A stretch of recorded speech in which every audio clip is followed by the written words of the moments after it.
Una sa ating mga balita, isa na namang karangalan ang natanggap ng Pilipinas mula sa Global Peace Index, kung saan kinikilala ang bansa sa pagsusulong ng kapayapaan.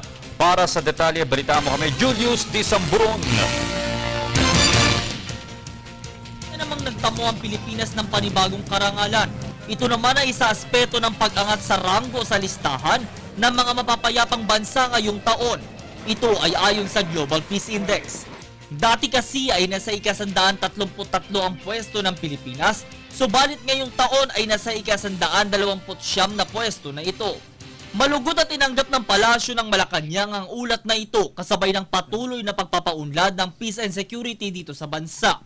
Layon kasi ng pamahalaan na kasabay ng ating pag-unlad ay ang makamtan natin ang kapayapaan at matigil na ang anumang sigalot. Sa naging pahayag ni Deputy Presidential Spokesperson Abigail Balte, nabanggit niyang may mga pamamaraang ginagawa ang kasalukuyang administrasyon para mapanatiling mapayapa ang ating bansa. Ito ang hindi pagtigil ng pamahalaan sa kampanya para matigil ang mga kaguluhan o kaya'y mga sigalot kahit tumaas na ang ranggo natin sa Peace Index. Base sa mga datos ng GPI ngayong taon, nag-improve ang ating bansa di lamang sa buong Asya kundi pati sa buong mundo. Ayon pa sa pag-aaral, ang Pilipinas ang ika-49 na bansang may pinakamalaking improvement mula noong taong 2008. Nasa ika-16 namang pwesto ang ating bansa sa Asia-Pacific region. Kabilang naman sa mga nakakuha ng pinakamataas na ranggo sa Peace Index ang mga bansang Denmark, New Zealand, Austria, Switzerland, Japan, Finland, Canada, Sweden at Belgium.